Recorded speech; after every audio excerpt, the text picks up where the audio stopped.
Alright, so this deck right here, I wanted to build something that revolved completely around extra net. It's kind of an anti-meta-ish field spell card where whenever someone special summons from the extra deck, your opponent can draw one card.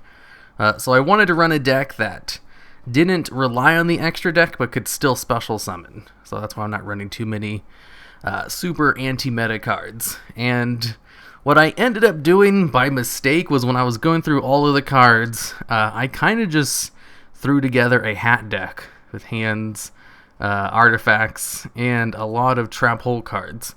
I hadn't added in the trap tricks cards yet, but then I realized what I was doing and I abandoned that and I changed it up to be more not boring and standard. And that's why I added in Palladium, Oracle, Mahad, and Malefic Cyber and Dragon just to give it some diversity, I guess. This card right here, if you draw it, you can special summon it from your hand. Since I thought I'd be drawing a lot from extra net, I thought I could special summon it during my opponent's turn. Also, if he's destroyed, you can special summon a Dark Magician from your hand, deck, or graveyard. Also, if he battles a Dark-type monster, you can double his attack. So, at 2,500 attack, he's not half bad, and I thought he would live a lot longer than he did.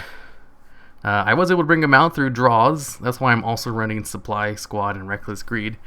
Because with just extra net, I wasn't really drawing into him.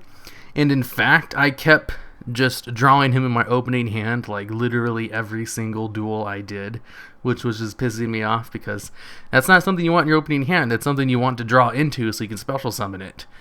It got so bad that I actually just drew in Chocolate Magician Girl because she allows me to discard it to draw a card. She also has another pretty good effect, so it's not just that. Just because I kept drawing this stupid card. It wasn't as good as I thought it would be, but it wasn't a total hindrance to the deck too. I was able to actually use his effect, so he was a fun card. A Malefic Cyber and Dragon totally carried the deck. Besides, of course, the fire hands and the artifacts. Those were super good as well.